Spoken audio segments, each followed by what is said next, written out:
We are at our downtown studios broadcasting live with straight to the point sports. And as usual, I'm joined with the usual suspects, Steve Lopes and Derek Consatio. What's up, everybody? All right, let's get it in. Yeah, so as obvious, there's a lot of sport news going on. We've got the men's and women NCAA Final Fours Two opposite trends. happening this weekend, and I'm happy to say at least I got one team in the Final Four Oh, in the women's bracket? in the No, men's. he picked Miami. In the men's. He picked No. Miami. I picked You picked UConn. Oh, I had actually UConn losing to Marquette. I thought you had Miami. No, I picked UConn.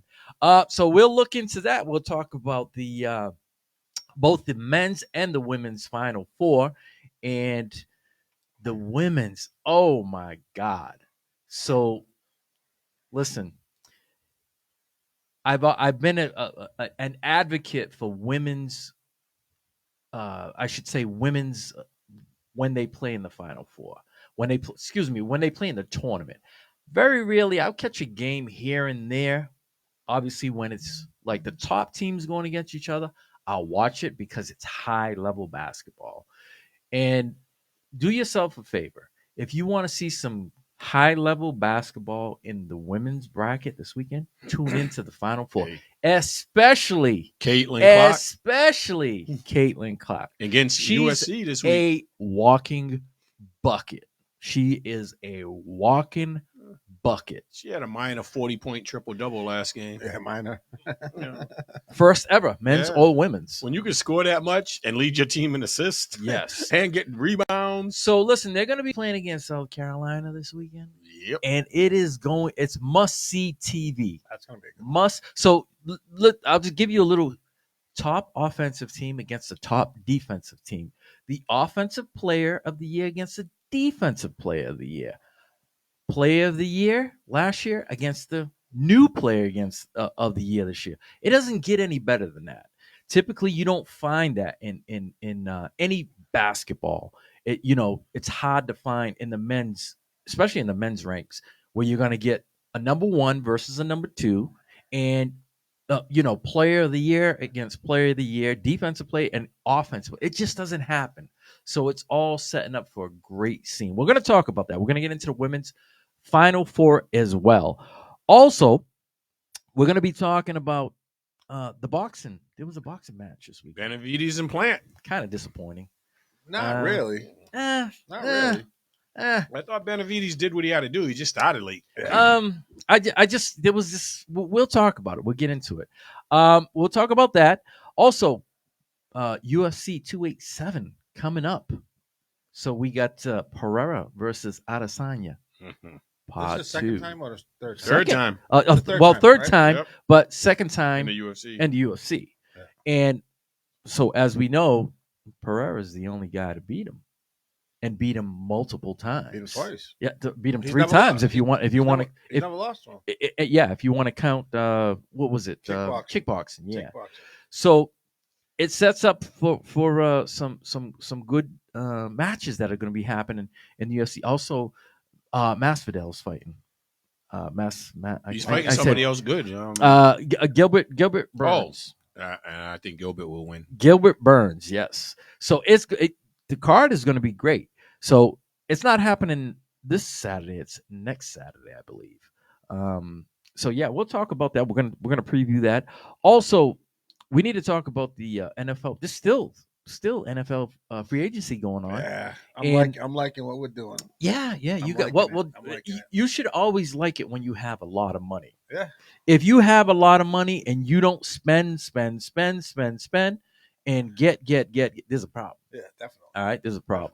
But yeah, so the big thing is Lamar has finally got some interest, right? So, namely, two teams. Yeah, but there's been two teams that dropped out of it too. Well, but listen, once you get one team, now you got a bidding war. Did you see the tweets from the professional athletes that Yeah. tried to advise him? Yeah. You see what Asante Samuel said? It's this.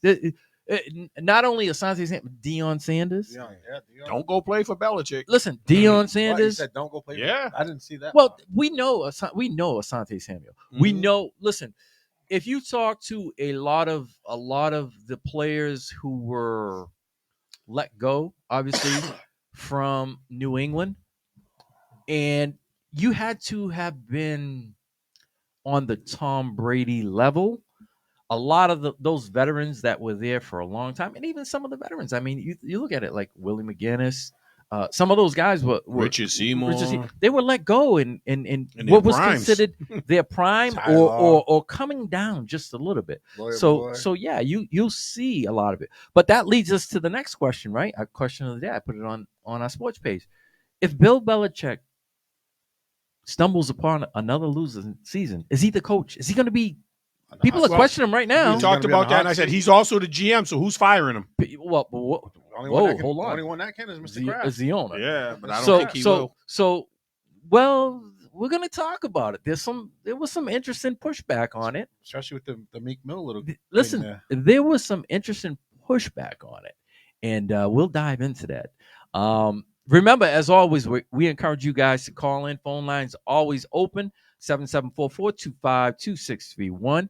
If you want to talk about anything in which we just discussed, if you have something else that you may want to talk about, you may want to correct us, you may want to advise us, You can try and correct us. you may want to do whatever you want. We welcome the phone call. We want the smoke. Bring it.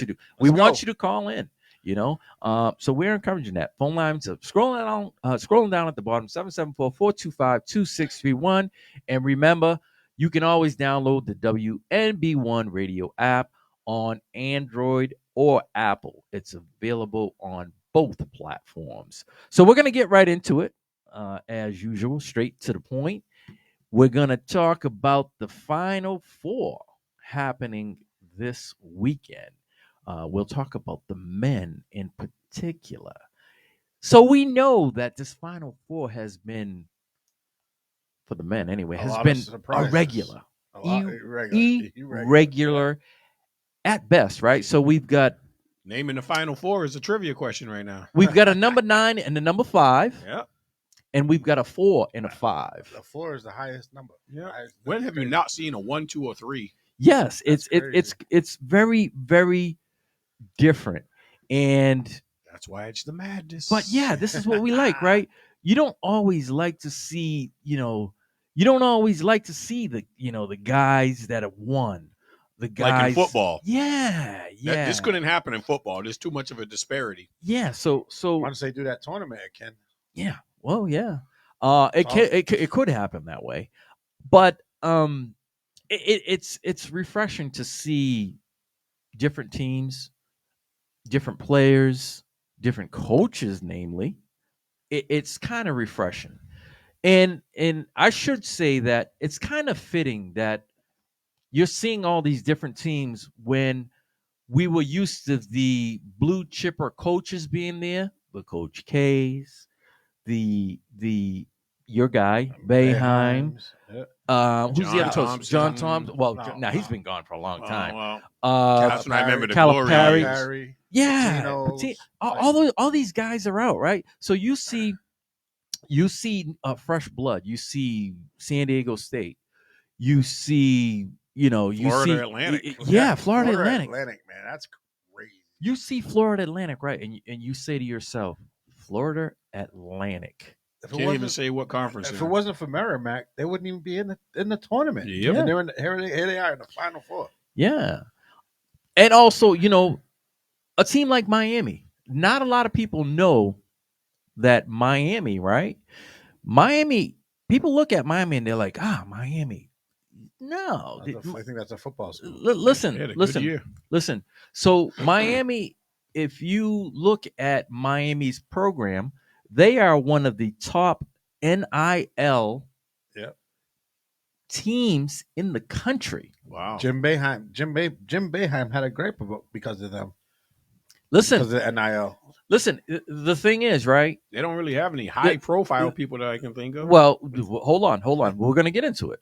So they have a couple of girl twins Oh, the basketball. Yes. Yeah. They got a couple of girl twins who basically struck gold and were lured in by Miami. And I guess the one of the top he hates to be called boosters because he's not a booster because name, image, and likeness now is legal. So he's like, I refuse to be called a booster. I represent name, image, and likeness. So what he did do is he started getting all the females, right? He started getting all the females, and he got the top females. I believe through those twins, they've got like almost 10 million followers on their social Yeah, media. they're a lot. And this is what you want, right? Yep. If you get Exposure. somebody with a if you hit somebody with an NIL, you want exposure. You want somebody in today's world. It's all about social media. And if you're going to try to sign someone, you want all those followers, and that's what they did. So, with that being said, what happened? Right? Not only did he get the females, they got three of the male basketball players on there as well, and it's just amazing to see. You know, a lot of people. I don't know if they know this, but you know they're one of the top schools with name, image, and likeness when it comes down to players being signed. I believe they are the top school. A lot of money involved, and it's paying off because the women lost in the Elite Eight, and here we are. The men are in the Final Four. You know how much exposure they're getting? Yep. It's crazy. But to get back to the point, just seeing those teams, you've got, I mean, out of all those teams that are in there, UConn is, probably the most notable. Otherwise, for basketball. yeah, for basketball. Otherwise, those other teams. Now, if you look at San Diego State, right? You say, whoa, 31-6, right? They were supposed to be good last year. They got upset in the first round last year. They were, I believe, a 6 or a 7 seed, and they got knocked out in the first round.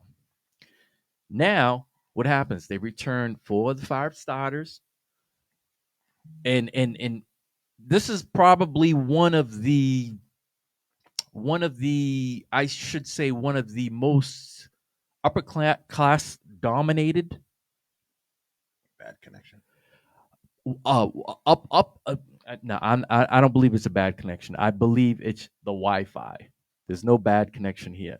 I believe that this is probably one of the most upperclassmen dominated Final Fours that there has been in a long time. Usually, it's dominated by underclassmen with the blue chippers, Yep. 1 and 2 done, and that is it. But yeah, so we've got San Diego State going against Florida Atlantic. Florida Atlantic, and UConn and Miami. yeah, so San Diego State basically we've watched them, and they're like I said, they returned 4 of the 5 starters, and the last 6 seasons, right? Listen to this: 107 and 22. In the last 6 seasons. The last 6 seasons, 107 to 22, which is a great record. All right. Once again, upperclassmen dominated. 4 out of the 5 starters return, and they go like 9 deep, 8, 9 deep. They just keep running at you in waves. So, as we've seen, they beat some pretty good teams along the way too, and it's going to be one of those things. Florida Atlantic, they're the masters of winning the close games. They've been able in during the course of the tourney to be able to withstand some comebacks and to win, to make all the plays down the end. And it's going to be interesting to see who's going to break whose will first. I don't know, but it makes for some very interesting basketball that's going to be played this weekend. Yeah. And moving along to UConn in Miami. UConn wasn't even ranked at the beginning of the season, right? Nope. They started off 14-0. They got as high as number 2, I believe. I believe it's number 2. Number 2, Then they hit a right? little skid. Then they hit a skid, right? They lost. They dropped 6 out of 8 games. Pretty much dropped out of the top 20, like we're like dangling in the top 20. And then they revitalized themselves, and they went I believe it was since January 31st, they were like 13-2. So they did as all good teams normally do. You roll into the the postseason on a high note, and they just kept it going. The thing with them, right? The thing with UConn is they're just one of those teams. I had something about it. I don't know. I had this when I did I didn't pick the whole bracket. I just kind of looked down at it and looked down at it. And as I said before, I had UConn, and I was kind of biased. I had Marquette going in the championship, and I had Marquette actually beating UConn in the final. But I had this something about it. It was like UConn, and I don't get no more points after, if they were to lose. But at least I had one team, right? One team. I don't think there's anybody getting points at this point if you don't have UConn, because none of those other 3 teams were picked. Yeah, it's I tough. don't So think everybody's bracket is dead in the water unless you got UConn still in it. There was 12 brackets, I believe, that had the correct Final Four. No way. Yeah, 12, Really? 12 Well, brackets. One of them might have been Kawhi Leonard, and he's a graduate at San Diego State. Well, so I seen something. Yeah, but Florida Atlantic though in the Final Four. Listen, I seen Old something. alumni. I old seen players. something that was. I seen something that was crazy. All-time leading assist guy, Tony Gwynn, For San Diego State. Yeah. San Diego State. Yeah. Did you see that? Yes. I was like, wait a second. He Didn't played all even 4 know years. he played. Yeah, he played all 4 years. Yeah. He played all 4 years, and he's still And till this when day. you look at his physical stature, he didn't look like an athlete. No, But He looked he a little was- soft and pudgy. He wasn't. In in college he wasn't. He No. wasn't. He was thin. He did that with baseball. Yeah. But they showed his picture and they showed him playing, and no, he didn't have Nah, the same he frame. He wasn't didn't have chubby at all. no. He didn't. He Nah, he didn't was have fit. that stature. was fit. But yeah,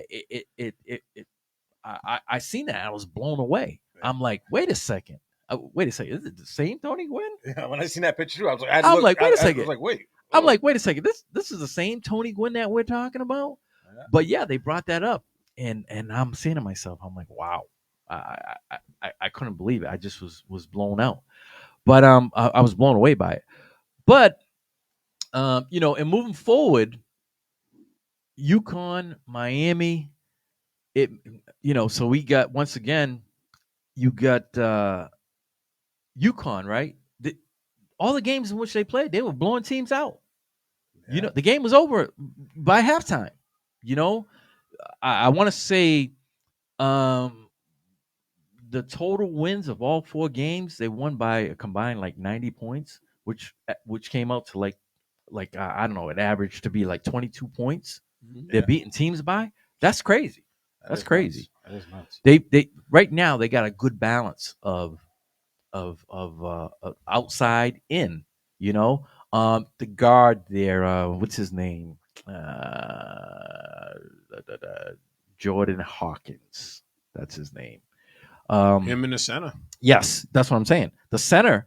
So they got a good mix of outside and then the inside, and it's been working well, and it's been working hard because, like I said, they've been blowing teams out in the first half. The game's pretty much over by half, and there's no coming back.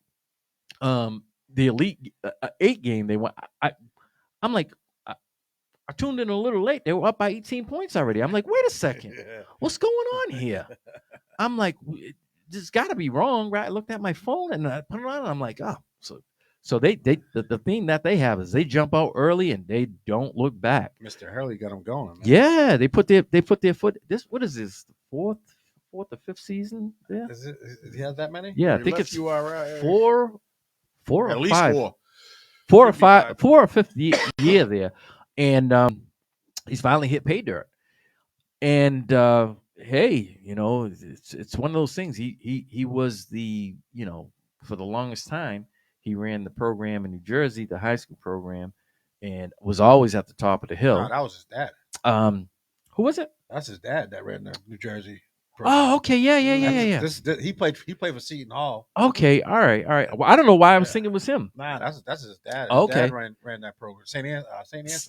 Was it St. Anthony's? Yeah, small Catholic school that had a fold because they got no support. Yeah. They came and played against my senior year in New Bedford High. Yeah. Okay, that's right. I see. All right. So I had to mix up, but so the dad can't be coaching still, no? I don't think so, but He's got to be old. yeah, he's older. Yeah.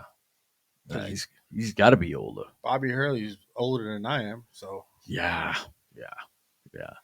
So this weekend, we've got Miami obviously. So we know that they've got some talent, right? They were the ACC champions. Yep. So you're not just coming out of the ACC and you're going to be a bum. no. You're gonna have some type of talent. They got three different players, I guess. Exactly. They got three different players who I guess in the 4 games have gotten at least 25 points or more. So what they're doing is they're just basically riding a hot hand. When it comes down to listen, this guy's filling it up. Keep feeding him. Yep. Who's got the best matchup? Who's got the hot hand? Yeah, got the hot hand, man. Yeah. That shows that there's not really team mentality. There's no stingy players on that team. Yeah. Yeah. They like to give it up. They give it to the guy with the hot hand. Listen, so as we've seen in past years, the NCAA is kind of following I should say the NBA is kind of following NCAAs, because I believe that once you made the NCAA tournament, I believe whoever had the best guard play wins. Yep. It comes down to that. The individual talent just takes over. We've seen it from UConn. Yeah, UConn's a perfect example, right? You could start with Shabazz Napier. Who was the other? The big heavy set? Khalid El-Hamid. Khalid El-Hamid, right? With Rip Hamilton. With Rip Hamilton. Yeah. And how can we forget? Mr. Postseason? Yeah. One of the guys with the best postseason ever, right? Now not playing in the NBA anymore. No, it was with Charlotte. I would have figured he would have latched on with someone, but who knows? The injury was maybe more serious than we thought. But the trend continues. If you have the good guard play or the good wing play, it seems that they take over more than what big men do. Yeah. The ability, they rely on somebody to get them the ball. Yeah. The guy has the ball in his hands. Yeah. So this is where we're at with the Final Four. It should make for a very, like I said, very interesting weekend of basketball. So what are we thinking, guys? What are we thinking? I don't know nothing about the other teams. I only know about UConn. They're the only team I've seen play. I don't know. It's tough, man. Those teams earn their right to be there. I'm gonna go against the grain, and I'm gonna say Miami beats UConn. Well, just because it's the ACC. So you got but UConn's the hot team. Miami's hot just as well. UConn right now is the on betting favorite. Yeah, but UConn's blowing people out. They're the betting favorite right now. They definitely are, but I don't know. I just have this feeling about Miami. They are the betting favorite at this point in time. So it makes for makes for good basketball. Someone seems. Yeah, matter of fact, someone seems to think UConn 24th birthday for this guy. Right oh yeah, that's right. Happy birthday, Deshaun. Happy birthday. So I'm looking forward to it. This whole weekend is going to be college basketball oriented. Albeit there is a big game tonight. Oh, in the NBA, Milwaukee. We'll talk about that later. That's a big game. We'll talk. Of course, it's bigger than the Bulls. I'm not. See, I was on your side for a second, but now I hope. Well, you knew they were playing. You tried to downgrade it. No, see, Ding, Like ding, I ding, said, ding, ding. At any rate, now I hope Milwaukee loses. All right. They'll still be number 1 seed if all they right, do. all right. So, in moving forward, it is going to be on the collegiate level. Switching gears, all right. Switching gears. We'll switch over to the women. The women, Now that trend stayed to the seeds. yes. The women very rarely does it. You get a one losing to a 16. It just doesn't happen. You know why? It doesn't Because happen. there's no early leaving. Yeah. All the girls go to school. They stay for 4 years. Yeah. Just Well, about. that's what we were talking We were about just right talking before. 2 girls went hardship this year. I never saw girls go hardship. I'm Oh. wondering if that's a new rule this year. Maybe. I don't know. We'll Yo, have to the look girl into from it. Villanova that led the country in scoring, she Yeah. went hardship, and so did somebody else today. Diamond, whatever, the point guard of Maryland. She went hardship, and she's supposed to be the number 2 pick in the draft. Wow. And I was like, "Yo, when did?" I was like, You don't- "Brian, you do you don't- ever remember women going hardship?" No, no, I never, I don't. because I brought up Breonna Stewart. There was people who were capable of leaving. Oh yeah, there's been plenty. Yeah, Of Breonna Stewart started as a freshman. She could have definitely left. And I was like, I didn't know if there was a rule. wow. So, South Carolina defending Yeah, with Leah Boston Women's and company. with they've got a 42 game win streak going. They are defending number one all year long too. yes, wire to wire. Yep. Number one, they had the reigning women's player of the year who just passed that torch over to Iowa, Caitlin Clark. And Caitlin Clark could have won it last year too. She Could have, but I believe the ability of the team thing took over. She Yep. wasn't as successful last year. No, definitely not. She wasn't as successful. So being, obviously being in the going further in the postseason and doing what she did, it's just tremendous. So as we talked about in the beginning, you have the offensive player of the year going against the reigning defensive player of the year and national champ. It makes for a great setup. So we had talked about her triple double, 41, 10, and 12. She's the first NCAA player, both men and women, to get a 40-point triple double. Now, I don't care on what level you do that on. That's impressive. If you do it on the high school level, the collegiate, the professional, that is special. It's impressive. It's special.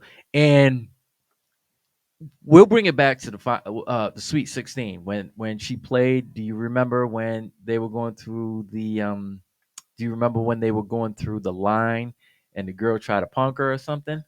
And she was like, no, I'm not having it. Yeah. I'm not having it. But she's a walking bucket. I mean, watching her do some of the things, the crossover, step back, behind the back, And she the pulls passes. She pulls up. She from pulls up deep. logo, She to pulls a up step from over deep, from logo. man. And Crazy. and listen, typically when you watch females shoot, it's an exaggerated shot. There's no exaggeration in her shot. It comes out smooth. It comes out sweet. The rotation's perfect. It's just natural, and it's going to be interesting. I don't mean to downplay the other game, LSU versus Virginia Tech. That's the Cinderella game. Yes. All right. We know that game is special in its own right because you got Coach Kim Mulkey. She's the first coach to have multiple Teams go to teams the Final to go Four. to Final Four. That's special in its own right. Then you got Virginia Tech, first time ever.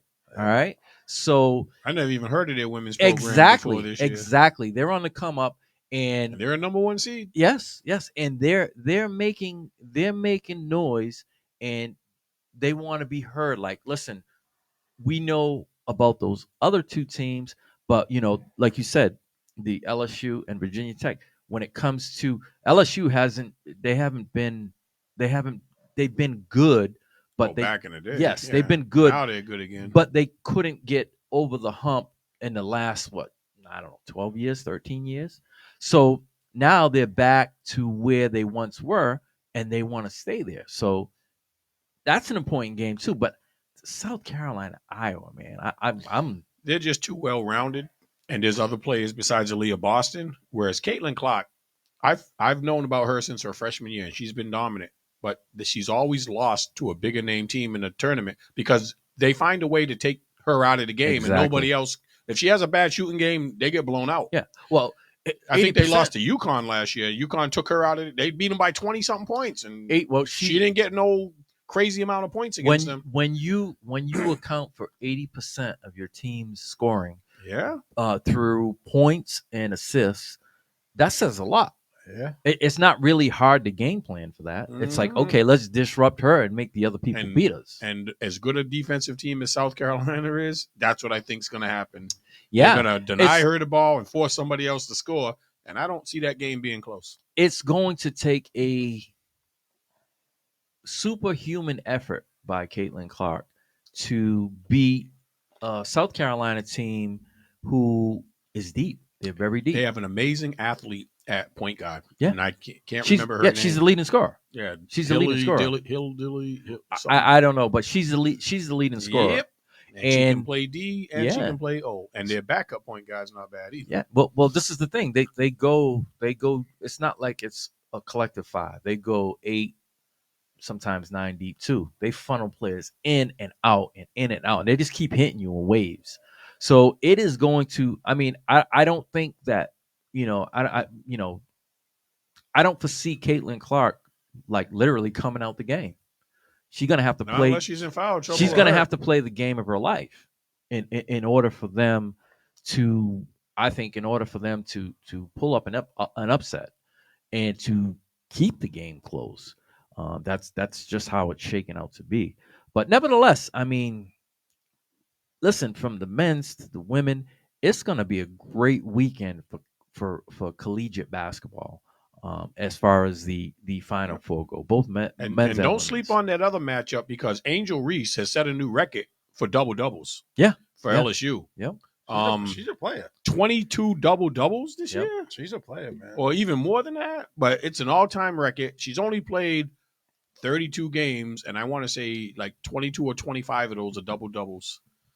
Or 20. She's had multiple 20 and 20 games, and they also got Flange, the girl that she was on American Idol. She's actually a good rapper, up and coming rapper as well. She has an NIL deal. Angel Reese has an NIL deal. They have 3 solid players on their team. I think I don't know enough about Virginia Tech, but I know they're a number 1 seed. But I wouldn't be surprised. LSU's played South Carolina twice this year, so they won't be intimidated. No. But they also couldn't beat them. Yeah. But I see South Carolina winning by double figures. It's tough to beat somebody. This other game will be close, but I still don't think either one of them have anything for South Carolina. Yeah, so they're special right now. You know what would have been great? To see a healthy UConn team. Yes, Paige Beckers. I say that all the time. And then even AZ Fudd was hurt most of the year. Yeah. If you have both of them together, they're both buckets. Yeah. Both of those girls are buckets. With that girl that's playing God now, yeah, Lopez. Yeah. It would have been interesting to see how they would have fared had they had their complete team. It would have been special. But injuries are a part of the game, and you got to deal with it. Now you just got to wait and hope until next year if Beckers can come back healthy. It's 2 years in a row, and blowing up her knee. So we'll just have to. Hopefully, she comes back, and I'd like to see them, fully healthy to see what they can do.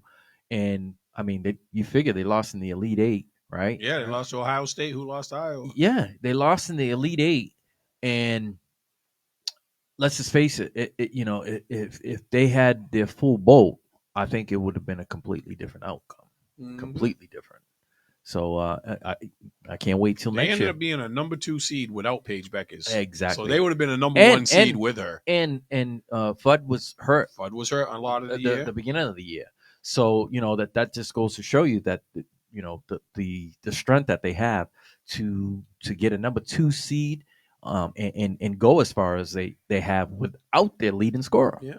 So do either of you guys see anybody upsetting South Carolina in the Final Four? Nope. Nah. I just see. I just want I just want to see. I just want to see. I just want to see Caitlin. I want to see how she performs against that type of exactly. pressure. So you've got the top offensive team against the top defensive team. Something's got to give, right? I just wish she had a Robin. Yeah. Because she's going to need more than just one. It's too easy to shut down one person. Yeah. And by shut down, all I mean is keep her under 20. Because there's nobody else that we're seeing putting up points, but she's putting up 30 and 40. The great thing is, right, being this far in the spotlight, chances are she's gonna get somebody good next year. It's gonna happen. It's gonna happen. Going this far, somebody's going to say, "Listen, I want to go and play with her. I want, I don't mind, being the Robin to that Batman. I don't know, What year is she? Do you know? Junior. Yep. So she got one more year. If she don't go high, Chip, I got to find out what's going on with that. Two girls announced. You know something? I'm hoping that she stays the route and says no. I'm going to play my senior year. It'll be interesting next year because, like I said, with going this far, it only helps for recruiting purposes to grab somebody else. Maybe you might grab two people. Who knows? And with another it would be year nice experience, to have an incoming freshman or two that are really, really talented that don't have to be the star right away. Yeah, they can let her do her thing, but they can support her. Yeah, it makes for good basketball. And like I said, if you're not doing anything, please tune into women's basketball. That's what, Saturday? No, tomorrow. Friday, No, Sunday. Friday and Sunday. Tomorrow. And the guys are Saturday and Monday. Monday. Yes, they play in between one another, which is, like I said, which makes for a great weekend because you're really not going to be. You're going to have quality games, on both days. So if you're a college basketball fanatic, be it men's or women, then this weekend was made for you. Yeah. All right, so we'll transition on. So we know that today was opening day today, right? And so we know that the Red Sox were playing today. All right. Unfortunately, they fell short 10-9, and I think this is going to be the theme with them. Well, we know they can put some runs on the board, but we know they give up some runs. Their pitching is very sketchy, and if you watched, I watched probably up until the 6th or maybe 7th inning or so, and it's not too far from what you watched last year. I just don't see their roster is a lot of choppiness in their roster. They just, I don't know, for some reason Boston doesn't want to pay their players right now. I don't know why. All of a sudden ownership has gone cheap. Yep. Why? And a big market team. Yes. Boston has always been known to make splashes in free agency.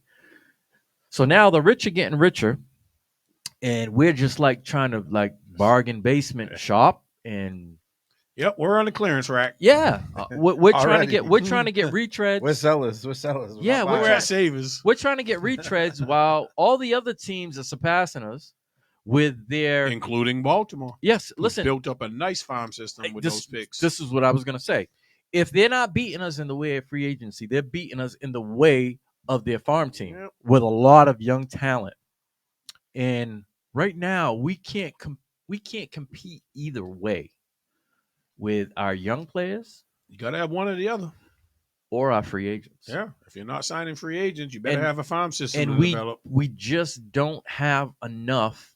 It's like, okay, you have major league talent that is okay in a division that has studs. Okay, because the Yankees, what Toronto did this year. The Yankees are going to be the Yankees. Okay, Toronto is going to challenge the Yankees for that division. They picked up that kid from Seattle. Yeah. They added another pitcher. And Can't sleep on Tampa. And No, Tampa's always we were. I was getting there. Yeah. I was getting it. And you got Tampa, okay, who once again, Tampa is same thing. They're known for getting these young players, developing them, and just and just being there. And then you've got, like you said, you've got Baltimore, and then you've got the Red Sox, who, like I said, they didn't make really any. They lost more than what they gained. Yep. Yeah. They Yankees lost kept more. their talent. They lost more. Can I say it? They lost more than they gained. Mm. If they were in football, they would be getting compensatory picks right now. They'd have like a fourth, fifth, and a sixth because they lost more than what they've gained. It. I don't know. For the love of me, I don't know what the owners are thinking.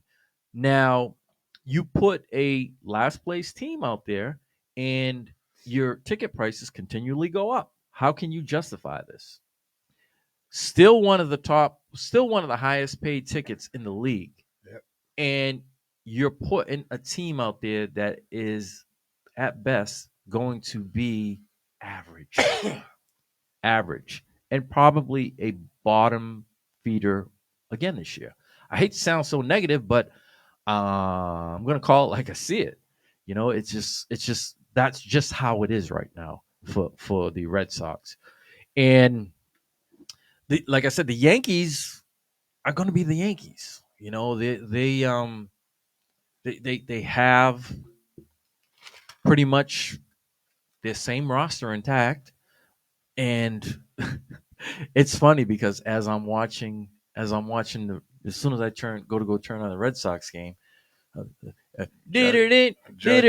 Aaron Judge first at bat, Yeah. first at bat, ding, gone. I'm like, wow, isn't that fitting, right? Isn't that fitting? That boy's tough, man. And it just was like one of those things where I'm sitting there and I'm saying to myself, wow, this is the type of season that we're going to be looking at. So we're going to be looking at more of what the Yankees are doing and all the other teams, and we're gonna have that guy, Mr. Barboza, all over us. But listen, hey, so this is what I was talking about. So Barry, this one's for you. That one's driven to center field and deep. Yastrzemski back, still back, on the track, at the Until wall. I see him do that, See ya. the real team He picks up where he left off. A Thi- home run so to Judge. basically, right 1-0 now, Yanks. what we have, if you look at a great regular season, but they took over a It's the funny part about it is these teams can lose every year, lose somebody, and an integral part, and all they do is replenish. It's like the Chiefs.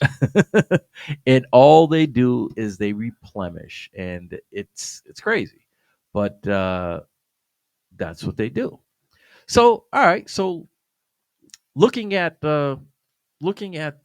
baseball as a whole, we'll stay away from our beloved Red Sox. Looking at baseball as a whole, what do you see? What do you see as far as how the season's going to play out? How are we looking? Who? Okay, first we'll start with the AL East. Who do we think is going to win the AL East? I'm gonna say Toronto this year. I think it's I'm going to gonna be a go to toss up. Yankees. I think it's a toss up between those two teams.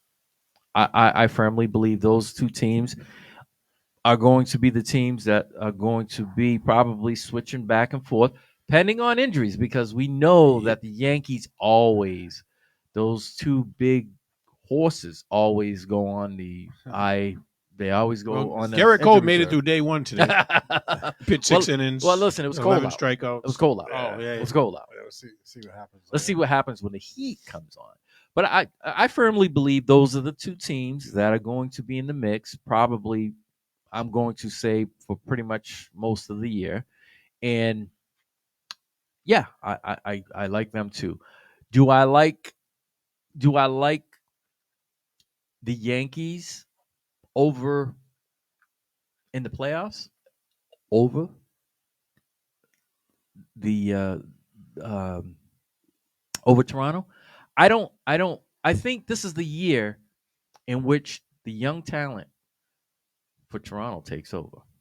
And I'm going to make a bold prediction that there will be a different MVP this year in the American League. Yeah, he's gonna be. He's with the Angels. He's the most expensive player ever. Yeah, they're predicting to be the first $60 million player. So, with that being said, right, Ah, not picking up any high price free agents. Do you think that the Red Sox are just like tanking for? mailing it in. Do you think they're tanking for the big fish next year? There's been They, rumors. they got his boy. His boy played well today. I don't know. We'll By see. the way, does he qualify as a rookie? He'll be my rookie well, of the year pick. he is a rookie. He's a rookie. Yeah. He's a rookie. He's He's a the first rookie. year in the major league. He's They like gave- Like when Ichiro came. They gave Ichiro rookie of the year and MVP. I like Yeah. what he can do. I think he'll do enough individually, but it won't be enough to make the Red Sox win this year. They need another stud in that lineup yeah. and a whole bunch of studs on the pitching mound Yeah. and in the bullpen Well, and another good coach. a new team logo. Yeah, they need a lot. yeah, I'm afraid we're going to finish in last place, and it's not Again. going to be close. Baltimore's going to improve. yeah, again. We already know what Toronto and the Yankees are doing. I can't see us getting a leg up on any of those teams. All right. So we looked at the AL East. What about the AL Central? Who do you like in the AL Central? This is the year the White Sox finally get it done. You think so? Really? What makes you say that? Just to win the division. Wow. That's Unless I'm different. missing a team in their division. That's what I'm. I like Cleveland. Cleveland or Too or many Minnesota. inconsistencies. Minnesota. I like Yeah. Cleveland or Minnesota. I like Cleveland. Even though Chicago lost Abreu, remember that. There's a young dude coming up. so you going with Chicago? Yep. I'm gonna go with the Twins. I'm going with the Twins. We're going with the Indians. That's what I was. It was a toss up between them two teams. All right, so I'm saying to myself, yeah, it's a toss up between one of those teams. I had, it was like a coin flip for me. AL West, is that even a question? No. Yep. Should, Unless somebody's taking somebody besides Seattle. so you think Seattle's going to win? This year they came close last year, and I think their young guys are going to step up. I like Seattle too, but I don't think they're going to win it. That was my surprise pick last year to get to the playoffs. This year, I think they're going to, because they did well in the playoffs. Listen, the old guard is going to stay the old guard, and they'll be there in the end. I don't see anyone. I don't see anyone overtaking Houston. Me neither. I just don't. They are still strong. I think they'll make the playoffs, but I don't think they take the division. All right, we know they lost a pitcher. Did they get a good pitcher in free agency too? Houston? Yeah, because I know they lost Verlander. He went to the Mets, and he's on IL already. But I don't. Last year, what he did, I think, was an anomaly. No, At but that age? he was consistent, and he gave them the top of the order rotation that they needed. I don't know who they got as that stud now. I just the way I Got that see it, young kid. the way I see it was that was the first year in 2 years in which he wasn't hurt. Yeah. Otherwise, he was getting banged around. Last year, he stayed consistent. But how old is he? Can you? You said he's already on the. Oh, he's 40. Yeah, He's in his 40s. Exactly. I don't see him. But some of the pitchers have fared pretty well for a few years, at that age. But just the experience, and if they stay healthy. I don't know. But who does Houston have on their pitching rotation that scares you? Because their offense is going to be their offense. I'm not impressed with their pitching. That's the thing. They don't have any guys that literally fly above. They don't. Yes. They don't literally have any guys that fly above the radar, but they're just good enough. And when it's time to play and perform, they usually rise up to the game. Yeah. Now Seattle has two top of They the have- rotation pitches. The thing with Houston, they have the offense. Yes, Yeah. but I think Seattle's offense is better than people think. They got one of the best young players in the game. They got a solid lineup otherwise, but I go back to the point of two top of the line starters at the top of the rotation. Remember, they got what's his name from Cincinnati at the end of the year, and he's going to be there a whole full year this year. I just think that having two solid pitchers is going to win out. I mean, I could be wrong. I've been wrong before. I just got a good feeling about Seattle I don't know. I don't. Like I said, I don't. coming out of the East altogether. Woo. Out of the American League altogether. Whoa. Bold prediction. This is almost. Wait a second. This is almost like his Rookie of the Year prediction. that got him. This is almost like his Rookie of the Year prediction in the NBA. Yeah. So you said Seattle's going to come out of the. They're going to take American the American League. Yep. Wow. Yeah, we got to save this clip. We got to save this. Well, it's always saved. Yeah. It's always saved. So we don't have to worry about that. But that is a bold prediction. All right, let's jump over to the National League. National League East. If they stay healthy, Atlanta. Atlanta. Because my MVP comes from that team, too. Yeah. Yep. I'm with Atlanta. I'm going to buck the trend. I'm going to go with the Mets. I'm going to go with the Mets. They improved. If they can stay healthy. The thing with the Mets is they always already lost their closer. Listen, I know. Well, thanks to the world. Yeah. But listen. Celebrating. But listen, the thing with the Mets is they always break down just before the playoffs. That's the concern. Playoffs. But I'm looking for them to erase that this year. I'm looking for them to move beyond that. All right. I like them in the end. How about the Central? National League Central. Milwaukee. I'm going with St. Louis.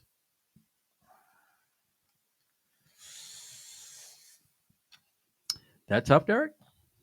Yeah, both them teams are good. So it's Milwaukee got the pitching too, even though Burns got smacked around today. One game. Yep. One game. He started off like that last year. You can't judge off one game. Yeah, one game. One game. Yeah, that's a toss-up for me. I can't. So, the National League West. I think we're going to have a changing of the guard this year. Yeah. Another California team.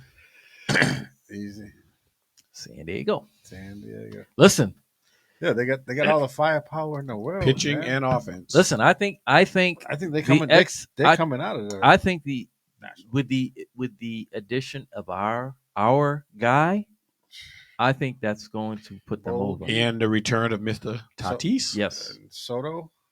Machado. Yeah. Soto's going to have a whole year with San Diego. Machado's going to be healthy, hopefully.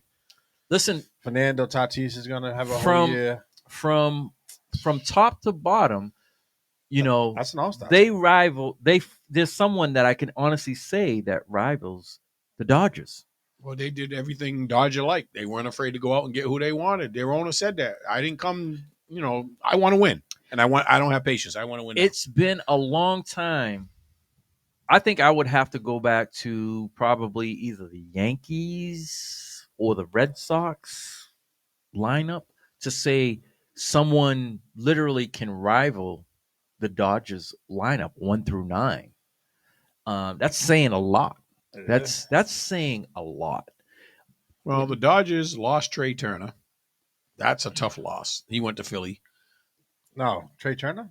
Yeah. He's with Red Sox. He's with the Red Sox. Red Sox. Trey Turner? The shortstop? Oh, no. No. He went to Philly. Oh, okay. Oh. No, that's the other Turner. Yeah, I'm thinking the other. Yeah, you're talking about Jeff Turner. The redhead. Yeah, that played third base. Yeah, I'm talking about Trey Turner, who's at shortstop, who hit for power, hit for average, stole bases. He led the USA. Yep. He's the one that hit all the home runs last minute. Yep. He went to Philly. That's a big subtraction from that lineup because of so much he brought. Now, they got a young kid they think is going to step in and do all right, but he's not Trey Turner. So that gives San Diego even more of an advantage. But if they both stay healthy, I still think San Diego gets them. I see. I'm with San Diego on this one. All right, so who do we got coming out of the American League? We already know you got Seattle. You know something? I am going to say that is going to be a repeat champion. It's going to be Houston. I definitely don't think nobody out of the Central. I just think it has to be the American League East or the West. But I just think the way I saw Seattle playing last year, I think they got their confidence. I think they know what they got to do to win. And if they stay healthy, I just think they have better pitching than the Angels. I mean, better pitching than Houston. What's your say, Derek? I hate to say it, but I'm gonna say New York. Barry's loving you right now. Do we have MVP candidates in both leagues? It hurts. It hurts. Barry's loving you. Yeah, MVP candidate is the highest paid player in baseball. Yeah, we know. Well, so we know the American League one. What about in the National League? I'm gonna go with that kid from Atlanta. Acuna. Yeah, That's who I'm picking.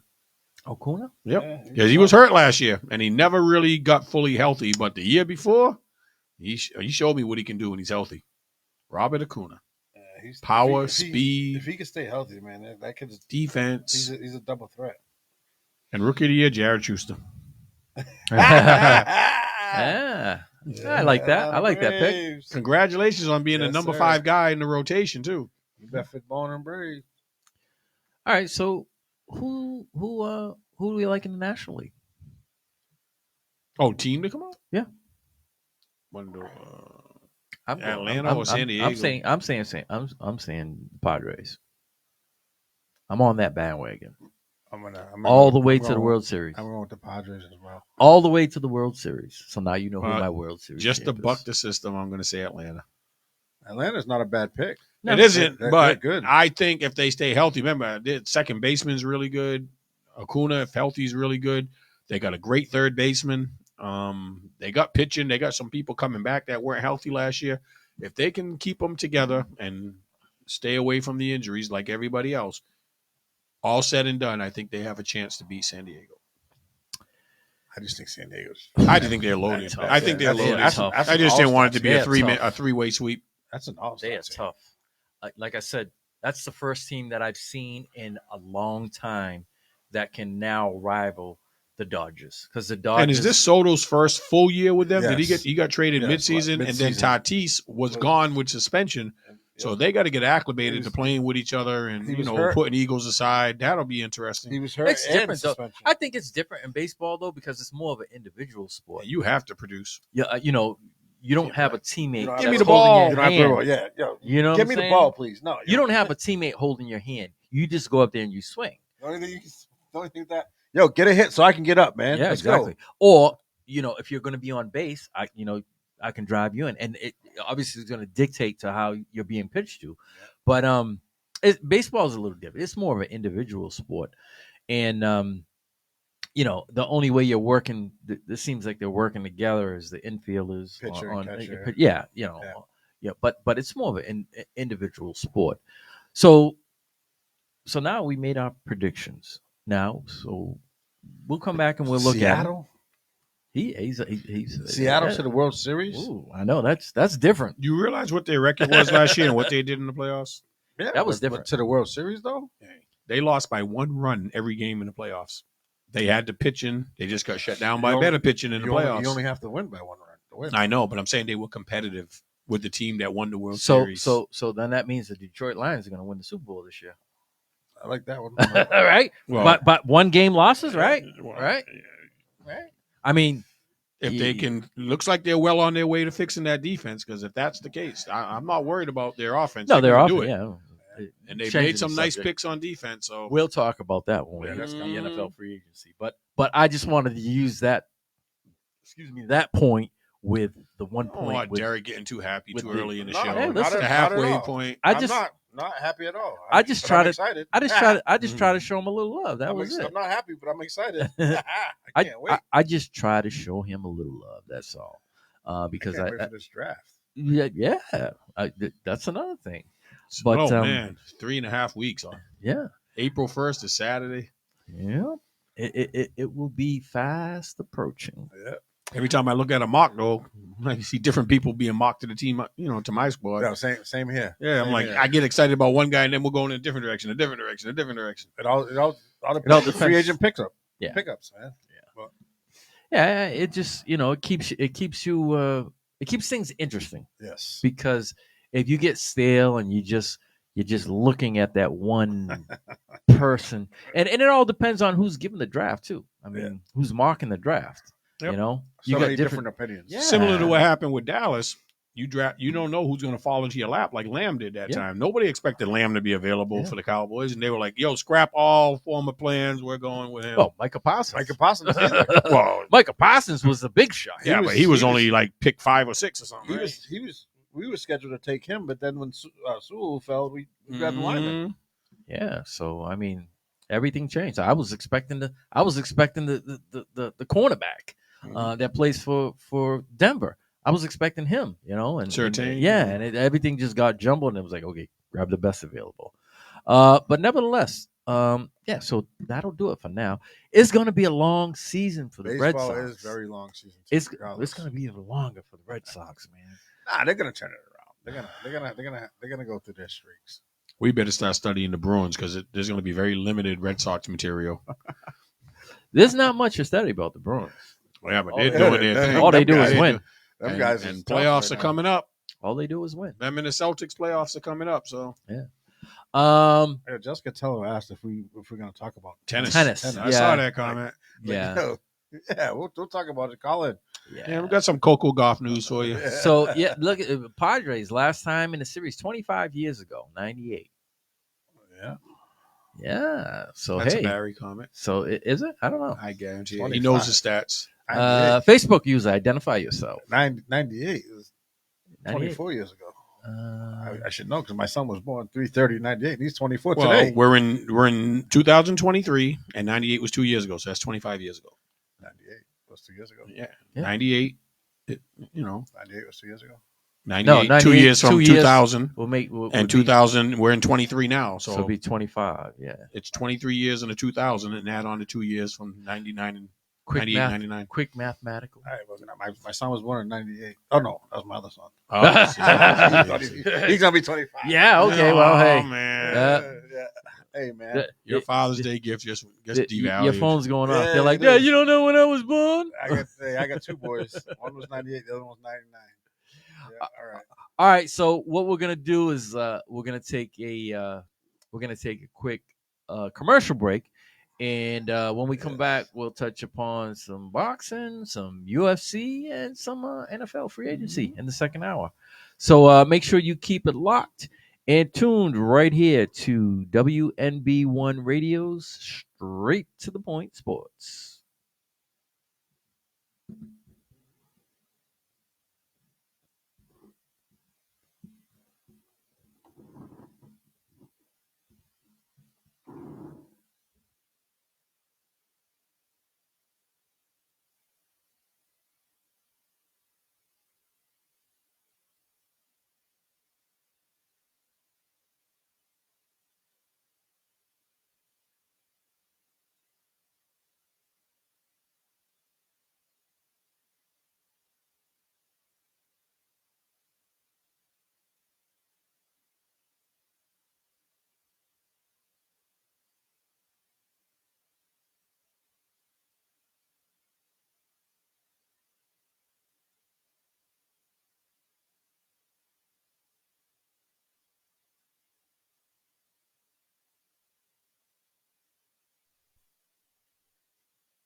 Welcome back to WNB1 Radio, and we're back here with the second hour of Straight to the Point Sports.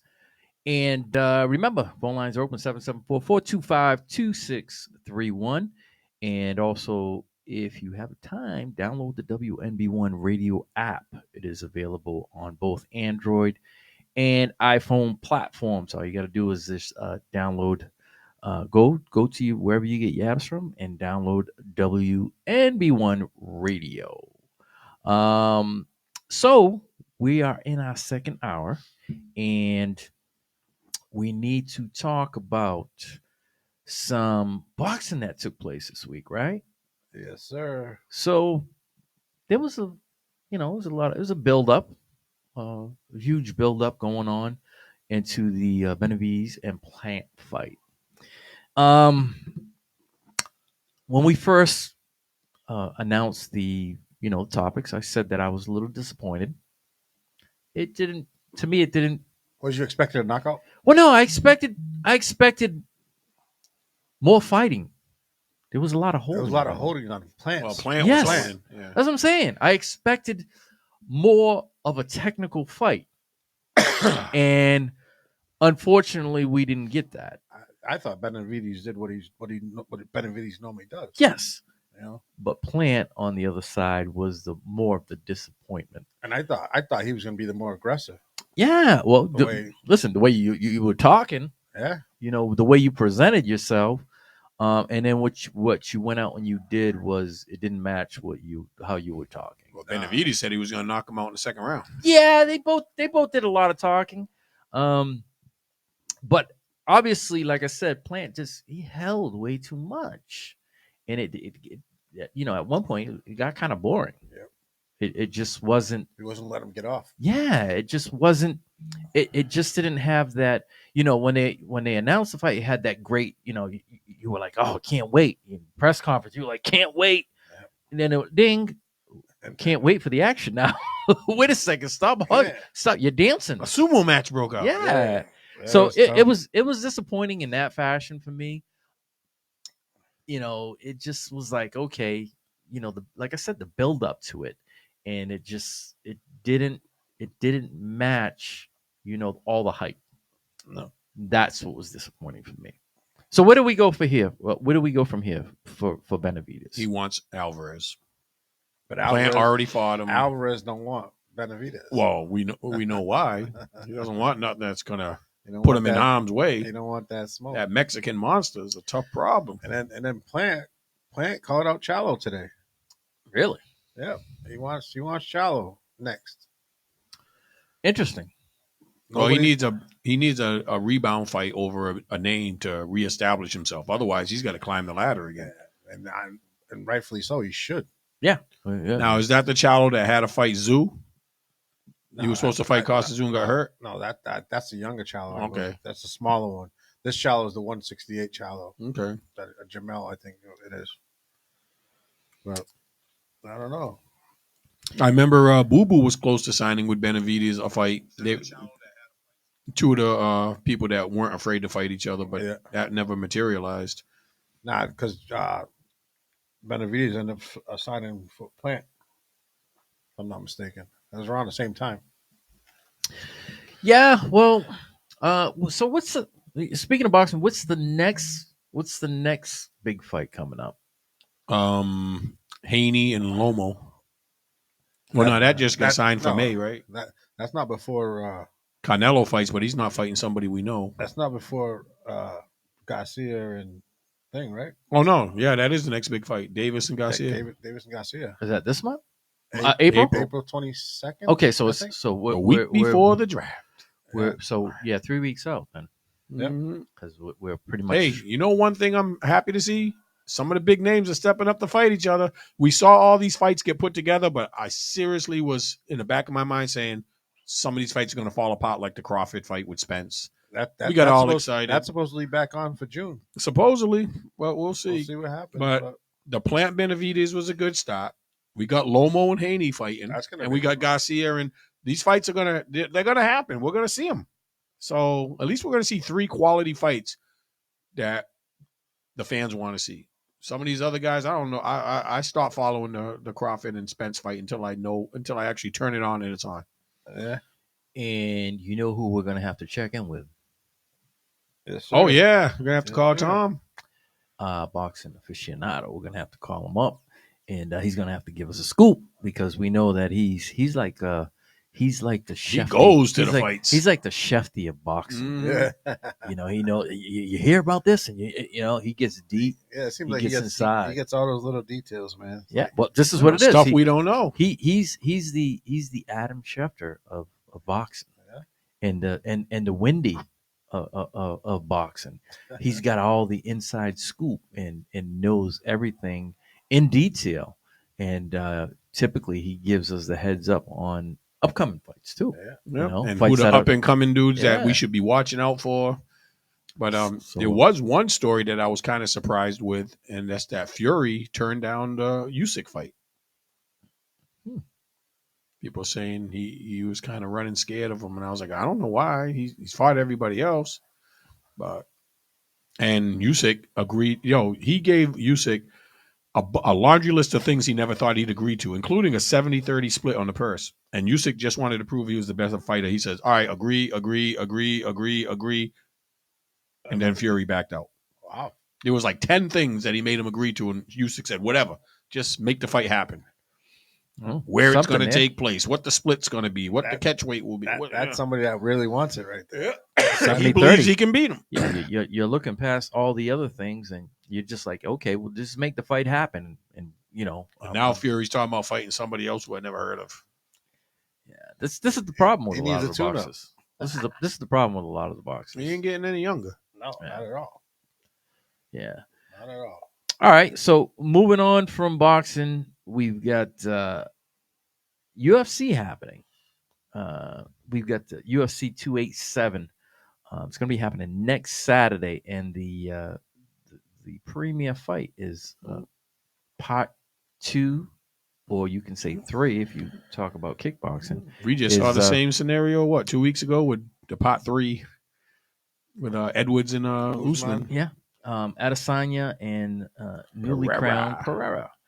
So Adesanya, I was kind of shocked because he took that L well. Yeah. You know, a lot of guys make excuses. They say, "Oh, this happened and that happened and this happened and that happened." He took it like a man. So, quite frankly, I want to say 3 weeks afterward, he did an interview. I don't know if you guys caught it. I don't. I think I did, but I don't remember off the top of my He did head. an interview, and he basically said, "Hey, listen, I don't know of, there's very few champs in whether it's in mixed martial arts or boxing who don't go through something in the way of controversy, whether it's a loss, something that pushes them, that makes them better." And he basically took the road of, this was just a temporary setback, and it's only going to make better for a better comeback.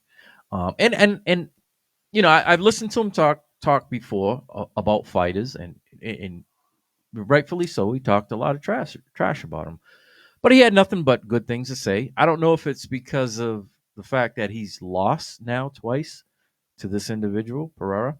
Well, we gave him a pass on the first one Yeah, 'cause because he moved up. Yeah. He just couldn't handle the weight difference. Nah, but it wasn't the same guy. Yeah, it was no.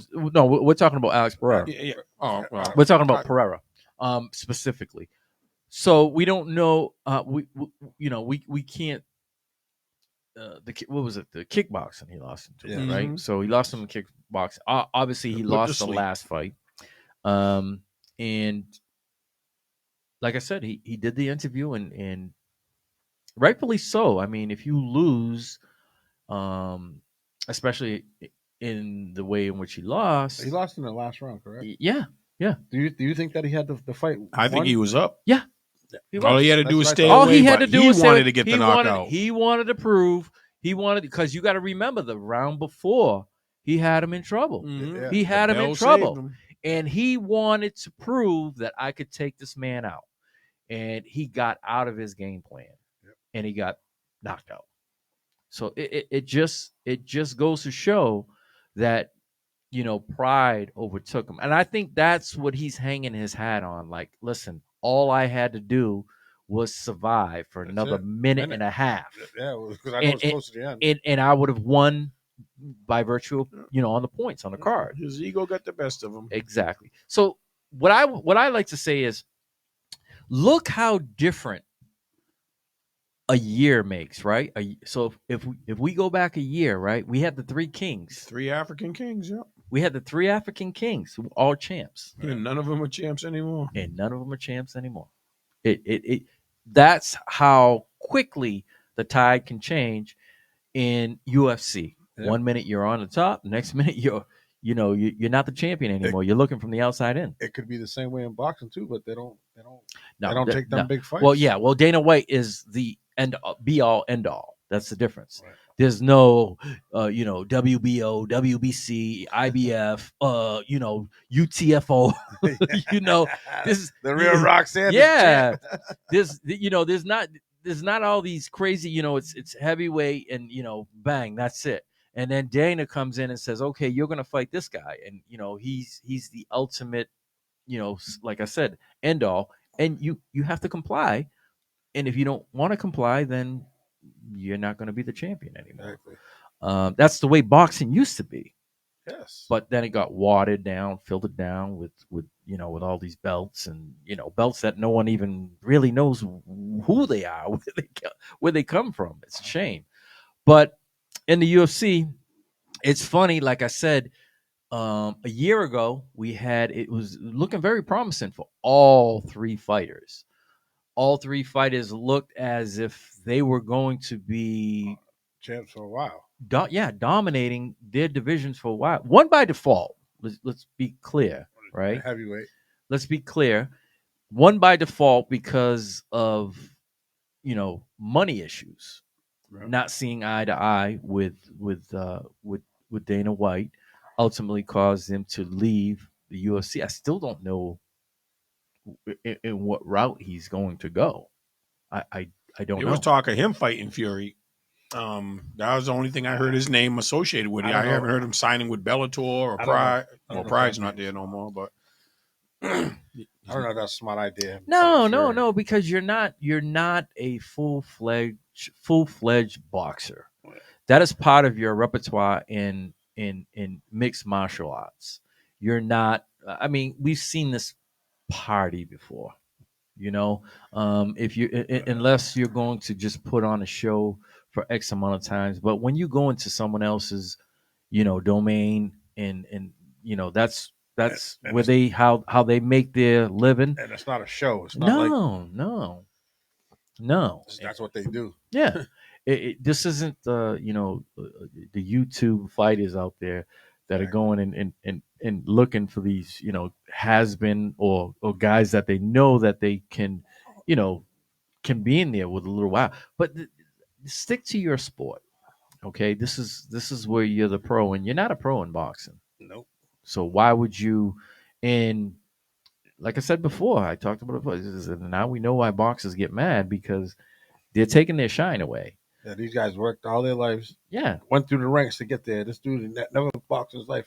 You give him a shot at the belt. Yeah, no, that's foolish. It's not a slap in the face. It's a punch in the face. That's what the YouTubers are doing now. Frank, yeah. Well, listen, all they're doing is finding a way to circumvent the promotions and promoters, and all they did was they took their YouTube sensation, their social media platform, and they flipped it.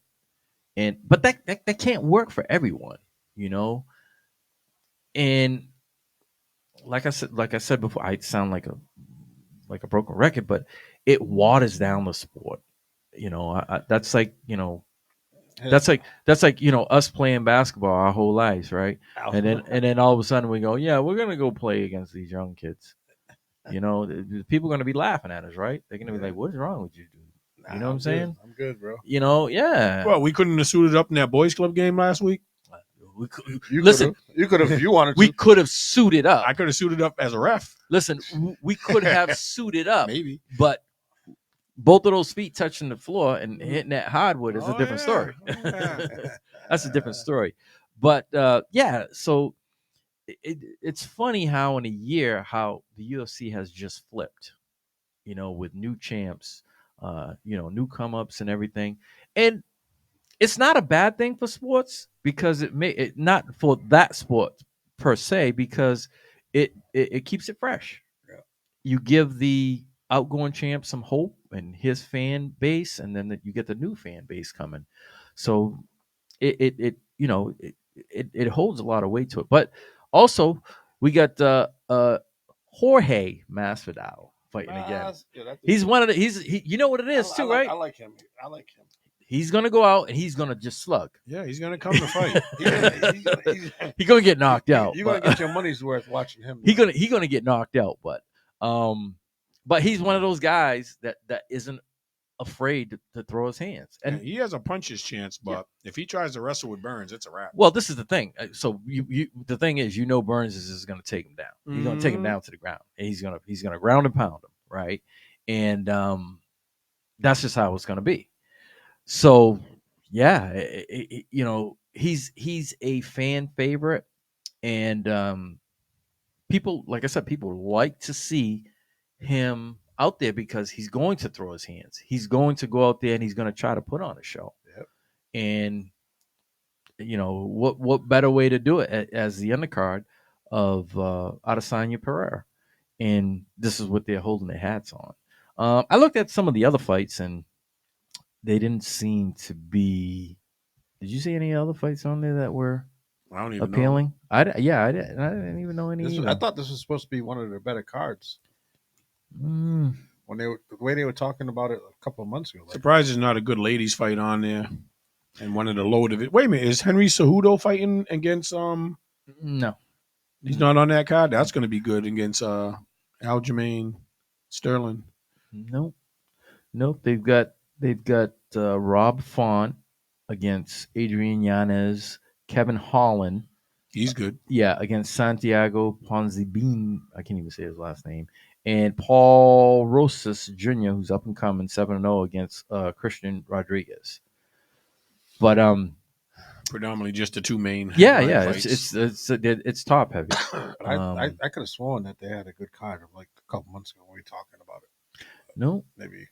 no. Let me see. Early card, prelim card. I'm not seeing anything. No, there's one woman fight on there, and I don't recognize either. Michelle Watterson. Oh, I've heard of her. Luana Pinheiro. Watterson's fought for the title before. She's 18. Wasn't successful. She's 18-10. She's got a pitcher's record. She got a Cy Young winners record. 18 I don't know. 10. 10 losses might be too much for that one, man. 18-10. She got a Cy Young winner in a down year for pitchers. I don't know. Jesus Christ. So yeah, that'll be next Saturday. So what I want to do is once again change in speed. I want to address the question of the day that we had. If the Pats have another losing season, is Bill Belichick still the coach moving forward for the following year? I think so. Just because you got to, the guy did it for 20 years, man. You know what I mean? Everything comes to an end. Yeah, it definitely does. You can't listen. So my take on it, right, is with every year that passes and he doesn't win, specifically a playoff game without Tom Brady, the argument is now Tom Brady was the reason why they're winning. People, have debated that. I think Tom got that anyway, just after winning that Super Bowl. Yeah, well, yeah, it's clear, but you have to let it see it. You have to watch it play out. Literally, you have to watch it play out. So I think 2 years is too soon. I think 3 years is still too soon. But four now going into 5 years, literally. So what? Brady's been gone out of there for what? 4 years. So he played with the Bucks 2 years, right? He won it the year he left. No, he didn't. He didn't. He didn't win it the year. He won it 2 years before that because they lost to Tennessee. They lost to Tennessee. Who? Brady, when he was still with the Patriots. Oh no, I'm talking about the year he left to go to Tampa. They won. Yeah, he won his Yeah. first year in Tampa. Yeah, Brian I said, thought you when's the said- last yeah, time yeah, he yeah. won in Oh, New England? No, when he won in New England. no. So his That game last against the year, Falcons. The Falcons. that was 3 years prior to him leaving. So then the following year they lost, and then his final year they lost again. So that was they won one playoff game and then they lost.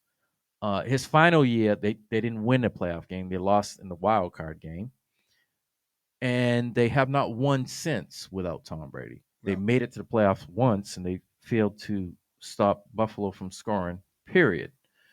So we're talking 5 years now. 5 years, one playoff win. All right. We're going on 3 years post Brady with one winning season.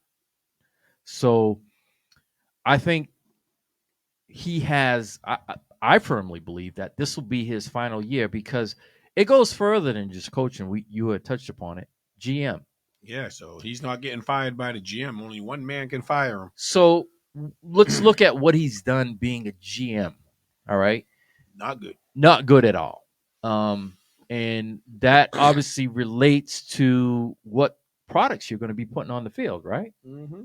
And for him, the product that he's been putting on the field has not been good at all. It has not been good at all. It seems like his philosophy is he's more concerned with finding that diamond in the rough because that's been what made him great. Finding late round values that turn into gems like a Brady and some of the other players he got. But he is not good at drafting first and second round talent. Yeah. How long are you going to need a wide receiver? Yeah. No. They got Juju now. Yeah. So that's their number one. They're in trouble. Charlie Yeah. Perry's next football jersey is going to be Juju Smith. Charlie's saying he wants him to stay. you want him to stay, Charlie? Why? Is it because of what he's done in the past? Are you not looking at what he's currently doing? So the stats are right there.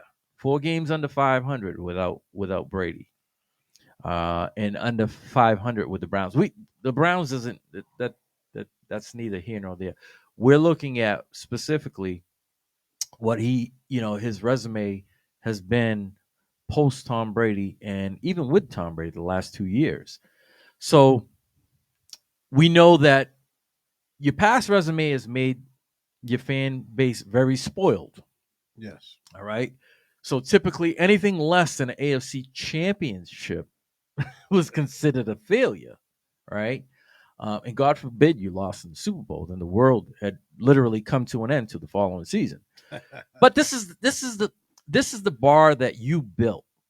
So once you start going underneath that bar and you keep creeping underneath it, how long is it before someone literally says, okay, he needs to go?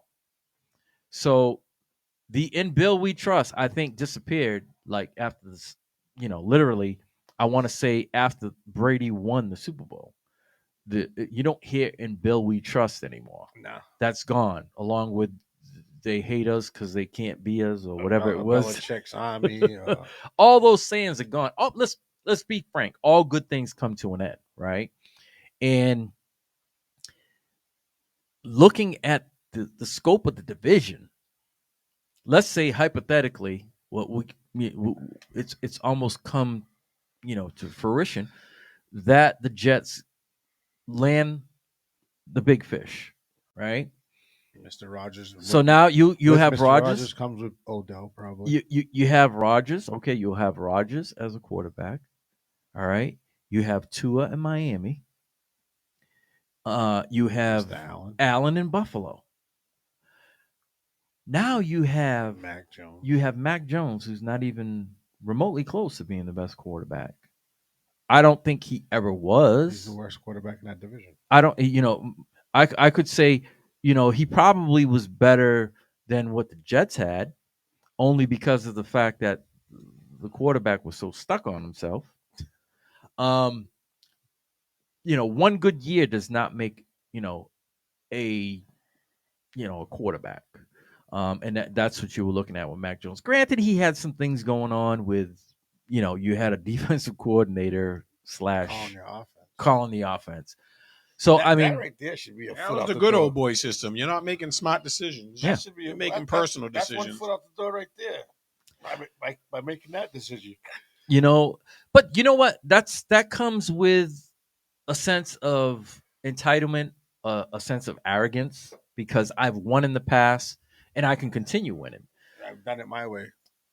So you can only I think you have. So this is what I'm looking at with Belichick. All right, I would say if he doesn't at least have a winning record this year and a playoff win, I think you're going to see big grumblings with him, with people calling for him to be gone, because this is his team. He set this team up.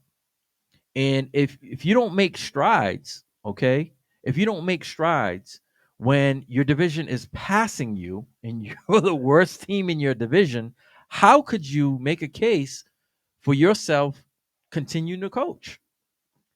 Because, like I say all the time, it starts within your division, and then out of your division in your conference, and then from the conference to you jump and you measure yourself up against the other conference. If you can't get out of your conference, where are you looking up to? And here's where we're at right now. What I should have done was I probably should have printed out their schedule. And not for nothing, like Steve already hit upon. He doesn't really do well in a draft. No, either. So no. if you're losing, you're getting better draft. He's taking shots at the doc in free agency. That didn't work when he spent all that money 2 years ago. Yeah. Now he's offloading everybody he got. That's Yeah. like admitting you made a mistake. Those tight ends there.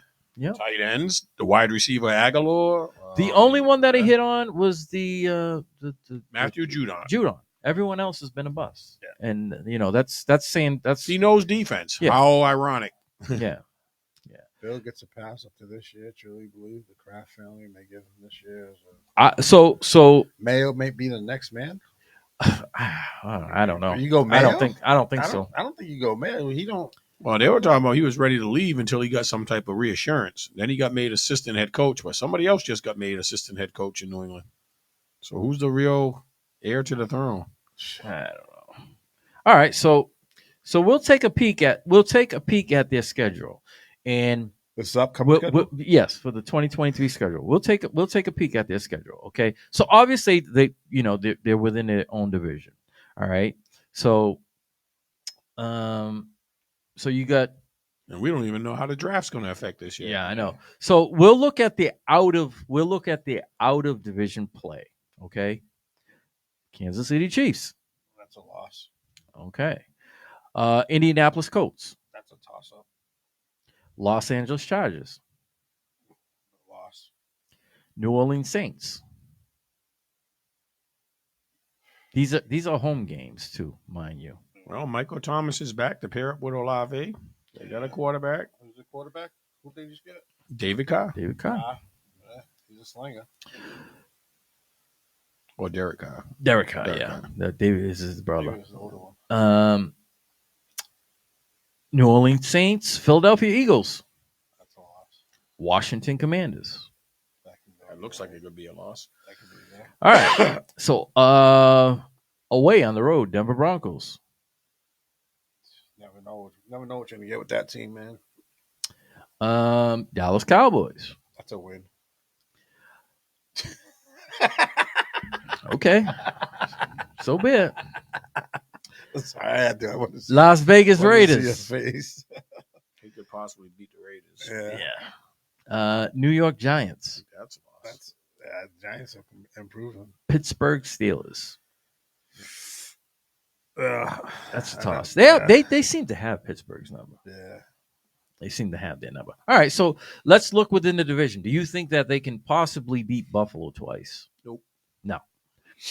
Do you think that I think they could split possibly with Miami. Typically, they play them tough at home. Yeah. All Well, right. it all depends on if they play Miami early or late in New England. True. It was flipped last year. New York Jets. I'm going to say it all depends on if they get that guy or not. well, they're going to get him. I'm going to say that is going to be 2 L's. They're going to get him. I'm going to say that's going to be 2 L's. Did they beat him last year? They beat him. Rodgers. Who? Didn't the The Jets beat No, Patriots no. The once? Jets were the only team in the division not to beat the Patriots. No. They lost both games to them. They swept them. Oh, it was Buffalo that the Jets beat. Yeah. The Patriots actually split with Buffalo because of that win game, that storm game that they had where they ran the ball. They ran the same play left. That was the same play right. that was last year or 2 years ago. It was last year. It was last year. I thought No, I think that was 2 years ago. it was 2 years ago. Yeah, when they that was 2 years ago. It wasn't last year. You sure? Crazy game. Yeah. I thought it was last year. Nah. Look it up real quick. But I'm pretty sure it was 2 years ago. So just looking at their schedule, I mean, with the yeses and the nos, that's running around 500. You're looking at 9-8, 8-9. So it's tough sledding. If he has a repeat performance, or something similar to last year, how long do you keep him? How long do you keep him around? Now, I don't know if you guys heard, but there was some very alarming. Last year, Bills beat them 24-10 and 47-17. Okay. All right. So it was the year before. So, in regards to keeping them around and what was said, so Mr. Kraft ultimately said that everyone will be evaluated. Everyone from top to bottom. That's a way of saying you're on notice. There's no other way around it. I firmly believe that if you had to say, okay, Mr. Kraft had a great relationship with Tom Brady, right? Yeah. He didn't want to see him leave, but he knew time was up. Can we be looking at something similar here? Like, listen, I loved what you did for me, but your time may be up. Well, wasn't this case similar with other great coaches like Landry and Chuck Noll? Yeah. At some point in time, they weren't as successful as they were. And even though they were legendary, it's a business. You got to win. And if this guy can't get you to the next level, you got to find somebody. All these young new head coaches have come in and turned teams around. We need somebody with some new, fresh philosophy and new way of doing things. Yeah. Well, this is the thing. Sometimes the game passes you by. Yep. Sometimes you were so accustomed to doing things your way when you were winning, and you're stuck. I hate to use the metaphor, but stuck on stupid, right?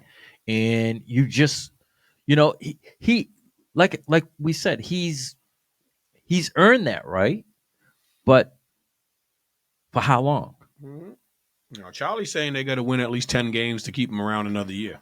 Listen, that's accurate? I think that they need not only win 10 games, they need to win a playoff game. I think they need to win a playoff game to give the fan base some hope. Yes, some type of affirmation of things going in the right way. Because ultimately, you can win 10 games and not make the playoffs. Yeah, exactly.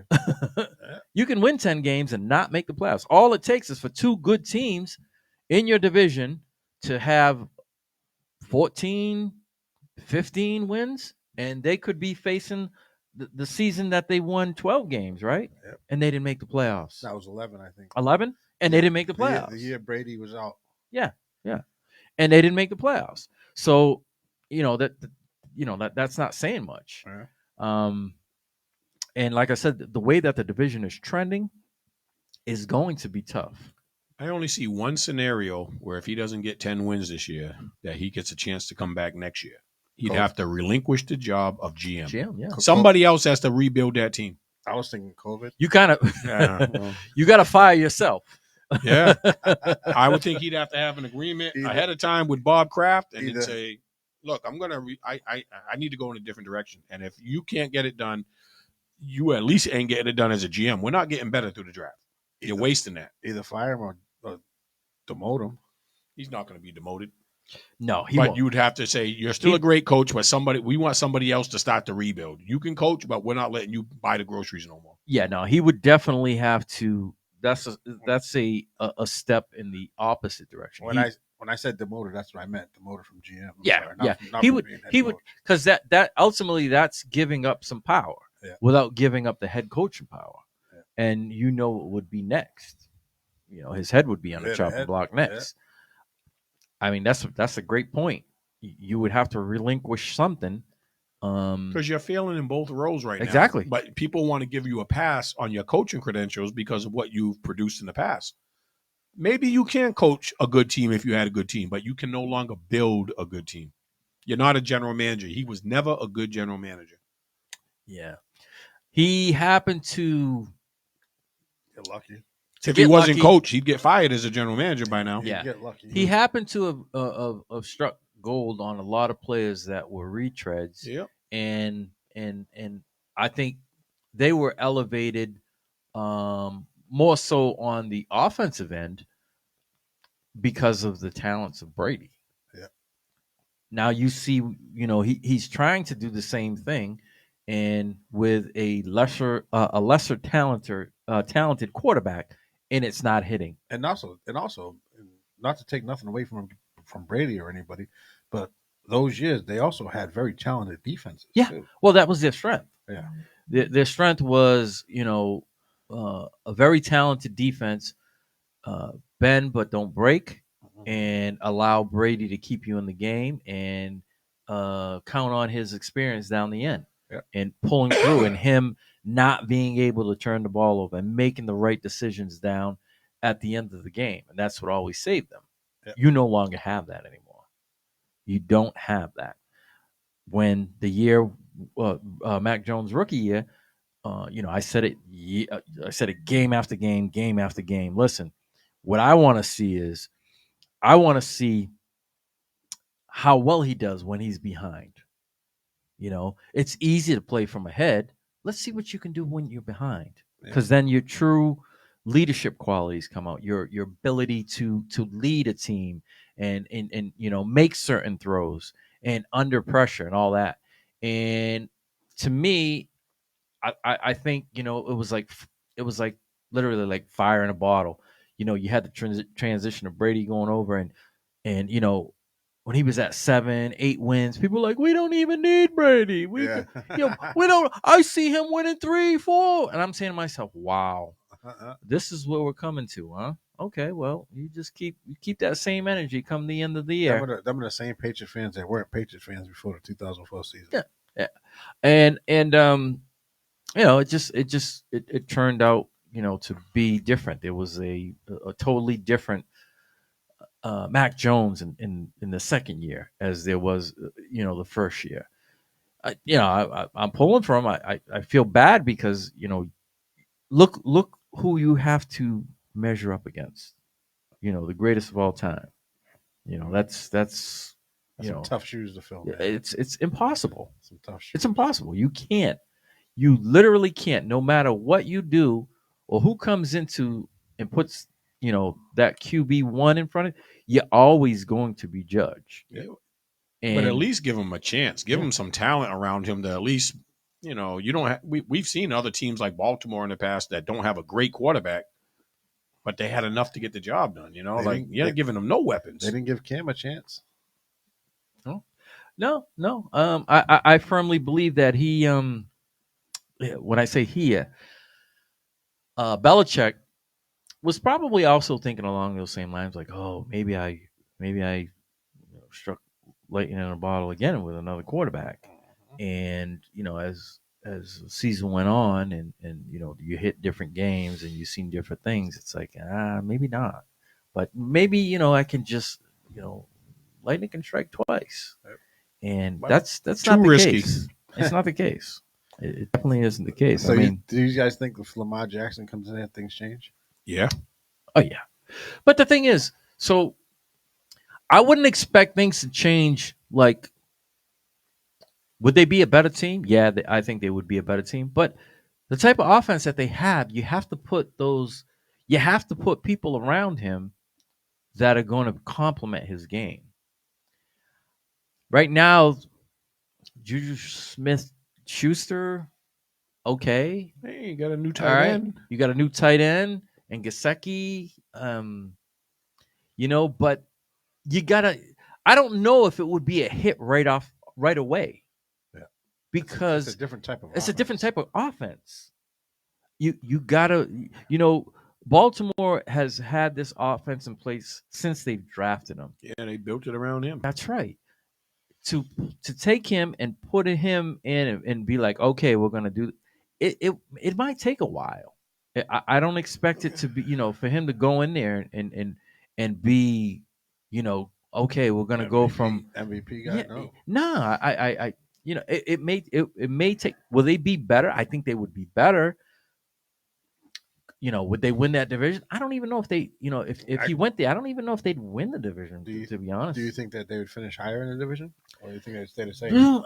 So if everything happens like the way it's supposed to, like the Jets get that stupid guy, and the Bills stay the way they are, Miami's quarterback stays healthy, do you think that it changes with Lamar? I mean, I think they would catch up. They wouldn't be cellar dwellers, but like I said, I don't know if it's going to change them to the point where it's going to make them a surefire contender right away. It's a tough division. Let's face it. It is. It's a tough division. It's a division that's getting better. It's a division that has gotten younger. All right. They have literally swapped places with their division. They went from being older to being experienced to being no experience, no talent. And they went from being a bully to getting yes, bullied. And the division has gotten better. Just look around at the division. The Jets, the Dolphins, and the Bills are still going to be the Bills. Bills, and they're caught in a tough situation because you could count on 5-6 wins out of that division every year. Not anymore. Not so much now. So the tides have changed, and it's a tough fight uphill either way. Do I think that they're going to get Lamar Jackson? No, I don't think so. I don't think they're going to get Lamar Jackson. I don't think they're going to get him. I don't know if this is a phone call or not, or if it's a. We'll see. Hold on. Bill collector. WNB1 Radio. Hey, what's up, Charlie? This is Frank, man. Hey, what's going on, Frank? How you doing? Doing good. You asked me to give you a call. Yes. So what's on your mind? Oh, well, I'm pretty busy in Vegas with putting these kids, with addictions.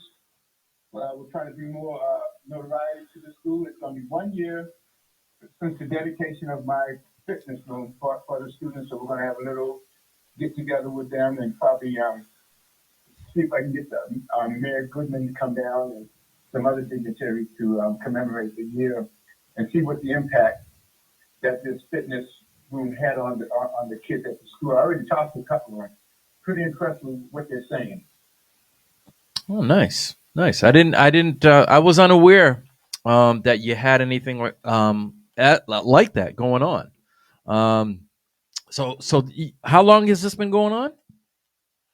Well, last year, actually, just before the pandemic, one of the principals asked me to come down to school and teach the young boys boxing. This is a school for kids with substance abuse problems. And as soon as I stepped on the campus, I looked at the principal and said, that's my background in boxing. We don't want these kids boxing, but we will show them how to exercise the way a boxer does, the core, the strength, the flexibility, some endurance. And then I looked around and said, but you have no place to do it. And they didn't. And they said, well, we can bring in a double wire. Said, don't bring a trailer and put, they tear that place up. So there was this, there was this janitor, and he said, we got 2 rooms we're not using. I said, well, let me see the rooms. I said, well, the rooms are small. But he said the other room was on the other side. He said, can we tear down that wall? Once we got the wall tore down, we were able to get the equipment. I had some people from the UFC come down and make sure we got the equipment that they use at their gym, instead of Target and Walmart stuff that breaks down. And we put together, and they had it painted. And I might have to show you some pictures, man, because I think it's pretty impressive. I was not thinking they were going to dedicate the room to me, but they had a big dedication, folding chairs and everything, and went up there and cut the ribbon and dedicated the gym to me. Nice. Oh, that's nice. Oh, so that's good. So what you should do is I don't know if you follow us on Facebook. We have a page, WNB1 Radio. If you would be as kind to follow us and leave all the information on it, so we can follow you and follow your the progress that's going on with the school that you started. That would be great. You showed me how to, I do that. Like I'm not a tech person, but I think I can do something like that probably. So we'll have to get Charlie to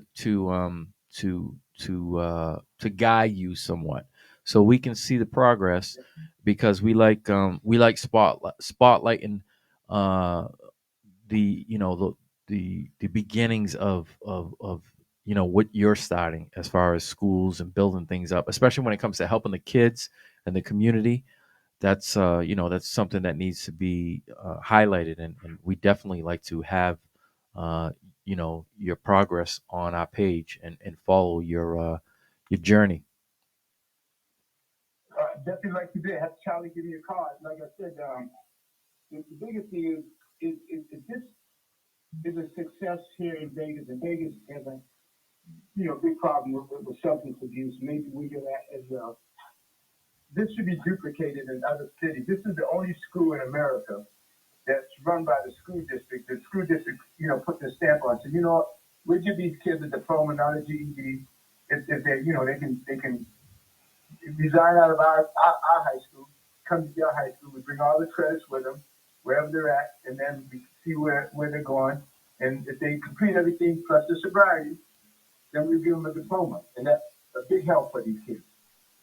Yeah, definitely.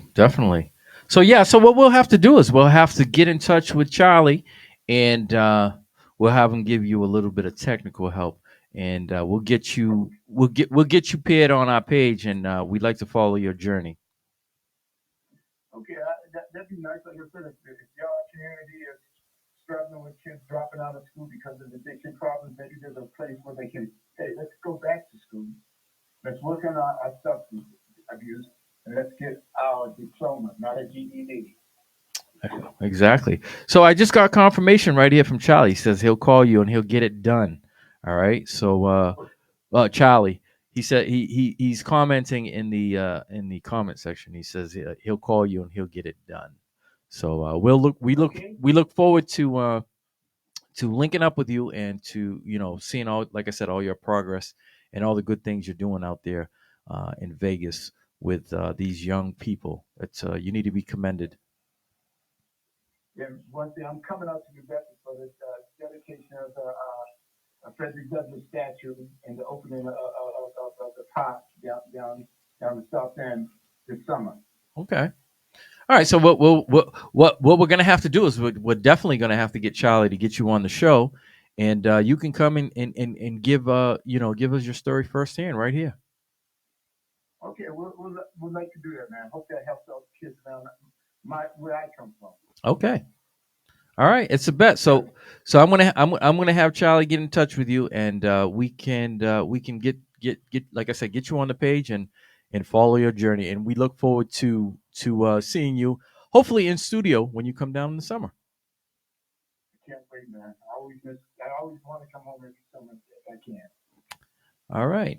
We look forward to seeing you, and we hope to see, like I said, see more of you in the future. All right. Okay. All right. I must, you got a text message off of this phone? What's that? You receive text messages off of this number? Yes. Okay, I started texting some stuff that I'm involved with. Okay. Started off. All right, we'll do. Will do. You have a good night. You too. Thank you. All right. Thanks for calling in as well. All right. So we'll get to the last subject. We'll move on from the Bill Belichick question of the day to the last subject of the day, NFL free agency. Lamar, we were talking about it and possibly getting interest. So the first team was the Colts, right? Probably most likely right now. The Colts were, and let's be frank, right? So it only takes one team, all right, one team to show some type of interest, and then it'll get the ball rolling. Now, we know that Lamar came out and he basically said, listen, I asked because we couldn't get a deal done. I asked to be traded, right around the time that the franchise tag was put on him.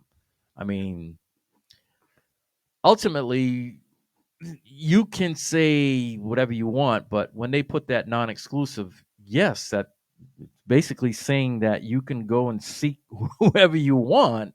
We already knew that in so many words, right? Like you can go out and do whatever you want, and we'll either A, take the draft picks, or maybe try to trade you, or whatever the case may be, sign you, trade, take the draft picks in some fashion or some manner, however it happens. But it seems as if the lines of communication between Lamar and the Ravens have gone south, and it doesn't seem as if he wants to be there anymore. No, he definitely don't want to be there no more. I think he seems as if he has been played. And, there's two ways of looking at it. It is a business, and it's just one of those things that right now he's caught in between a rock and a hard place. Until he gets a team to make an offer to progress and get things going, he's kind of on the outside looking in. Yep. So I know you had mentioned some tweets of some players. Asante Samuel. What did he say? Do not go play for Bill Belichick in New England. Charlie. Deion Sanders made a quote too. Yeah. Deion Sanders was basically saying you don't need to respond to people. Basically, your resume is out there. You don't have to respond. Deion was responding to a Twitter comment he made. Yeah. Basically, he was trying to defend himself for not playing the final 6 games. He said for the first. This is Lamar Jackson at that. Said for the first 1 to 10 games, I was out there every play. Nobody said anything about my health then. And then he said for the last few games that I sat out, people saying that I sat out for the money. Yeah. Yeah. So basically, what he's saying is like, listen, you don't have to explain to no one. You don't have to sit there and say, well, I didn't play, or I didn't do this, or I did that. Listen, your resume speaks for itself. That's what Dan was saying. You don't have to go out there and try to appease them because they're putting out one story to try to make themselves look good. We know what you're all about.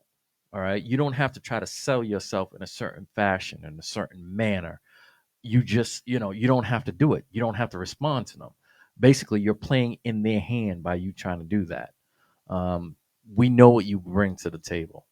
He's like, just let it take its course. Let it happen, And all it takes is, like I said, is for that one team to come forward and to put an offer on the table, and then the ball will get rolling. So we know the Colts, and speculation came with the Patriots. I still don't believe that the Patriots will go that route.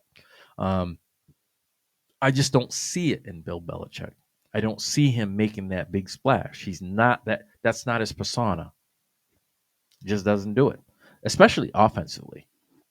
I mean, think about it. Who is the last big free agent that they got offensively? Randy Moss. How many years ago was that? And to think about it, right? you think about it, Randy Moss his career was pretty much on the shelf prior to him coming to the Patriots. He wasn't the Randy Moss that we knew in Minnesota. His career had taken a turn, and he just was kind of like floundering around. And then when he obviously came to New England with Brady, they set all kinds of records. You know, going undefeated and all that stuff. But I just don't see it in Bill. I don't see it for him to go out and make a high profile signing like that. I don't know. I don't see it. And I mean, if you go by what he's done as a GM, it's not in the cards. No. He's more apt to do somebody defensively as opposed to offensively. And this could be one of those things where you're saying, hey, this is where you need to change up if you want to be successful. And you can't watch the game go by you in this manner. So we shall see. Same thing for the Jets and the Green Bay Packers. They're kind of Green Bay's playing with them. well, you know what it is? It's like we know you want him. He's come out and he said it. So let's try to up the ante. Yeah, of course. Yeah. And that's what I think changed the dynamic this week is they've fallen back off that number one request, that number one pick. They knew the Jets weren't giving it up. What's the point of getting an old quarterback that's not mobile anymore if you can't get an offensive lineman to protect them? Yeah. The Jets need to build that line. I would definitely not give up a number one pick. For what? For to have him for 1 year. And then they don't 1 know year. if he's going to stay more than 1 You don't know year. if he's going to sign. So that's He might go in the dock room and change his mind again. Yeah. One never knows. One never knows. Yeah, if you got a dark room, then that's saying something. You know what I mean? Yeah, I know. You shouldn't have to go in the dark room. Either you know you're going to play or you're not going to play. When you have to start thinking about if you're going to play, that's not a good situation. Yeah, that's a publicity stunt. You know? Yeah, It's just Put not it a good out there, situation. made everybody think he has a I just think it's not. If you have to ponder about playing, your heart's not there. exactly.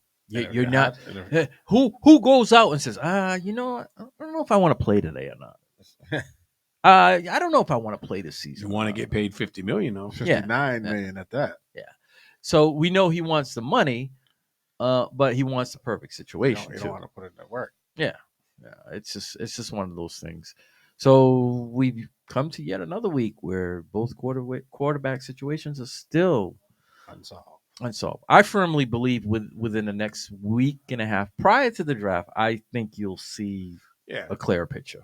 People are going to come to terms with what they can and what they can't do, and I think they want to be in position before the night of the draft. And there might be some deals in place that don't get announced until the draft comes. So. Yeah, I would like to think that you need to have pieces in place so when you go to the draft, you can address what you have and you don't have. That's what you just want. Yeah, exactly. If you get a quarterback of his caliber that's up in years, you're going to have to solidify that offensive line more than you would have if you had a younger guy. Not just that, but if they don't have a quarterback by the draft, and they have a chance to get one of the top four quarterbacks, do they take that chance or what? I think they have to go offensive line at this point. Yeah, I don't think Kai Beckton's not coming back. I don't think. But what if they don't have? I'm saying, what if this Rodgers deal falls through and they don't get it? Now they don't have a quarterback. They're going to put a young quarterback behind a line that can't protect them. That's going to be tough. I mean, they could try, but I don't know how many picks they have in the draft either. But well, they did have a young quarterback. Mm-hmm. But it's not the quarterback that they want. No, it's not the quarterback that you need. Yeah, so it's just one of those things. But I firmly believe that within the next 2 weeks, you'll see we'll be able to see a lot clearer. It'll the smoke will clear, and I think you'll see things move. It's just a waiting game right now. Who's going to wait it out longer? Who's going to be more desperate? Who's going to pull the trigger first? It's almost like a game of chicken, but we shall see. All right, so we've come to another closing of Straight to the Point Sports. And before we leave, you got something to say about A week from Friday, April 7th, we'll be back at White's of Westport. Got our man Roberto Vanderpool, because he's Dominican, baby. Opening up all over the country for Tracy Morgan on a regular basis. He's been at one of our shows before. We have yet to be able to bring him to White's, but if you haven't seen him, he's worth the price of admission by himself. You definitely want to come down and see what this man's all about. And then we also got the return of Mika Jean coming down from Connecticut. We brought her down in August, and a lot of people liked her a lot, asked for her to come back. And we also got Boston's own Marlon Baker, just came back from the music awards out in LA, did very well for himself. So we have a star-studded lineup. Tickets are available now. You can get in touch with us now. Individual tickets will be $30. Tables are $10 for $250. Come down and check us out. And also we have live music. Live music. That's right. We've Yeah. got our R&B, jazz saxophonist extraordinaire happening. So you want to come down and check that out. And as well, we have tell them what we have in the way of tables for vendors. Oh yeah. Every show, the last couple of shows, we've had a lot of local vendors come in and show us some of their nice product that you may or may not be familiar with. A lot of good quality stuff.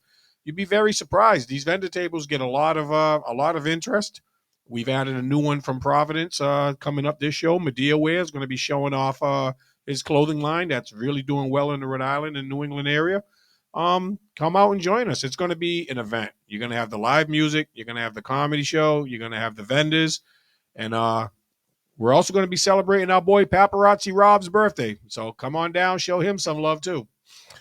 That's right. It'll all be happening 1 week from tomorrow. It'll be the first Friday of April. So make sure, if you're not doing anything, come down and check out the longest running comedy series here in southeastern Massachusetts. With that being said, we're going to sign off, and we'd like to thank everybody who tuned in tonight. And hopefully you tune in next week here on WNB1 Radio, where we'll have some new and interesting sporting news going on. With that being said, we'll see you next week, and we hope everybody has a safe and enjoyable weekend. See you next week. We're out. Peace. All right now.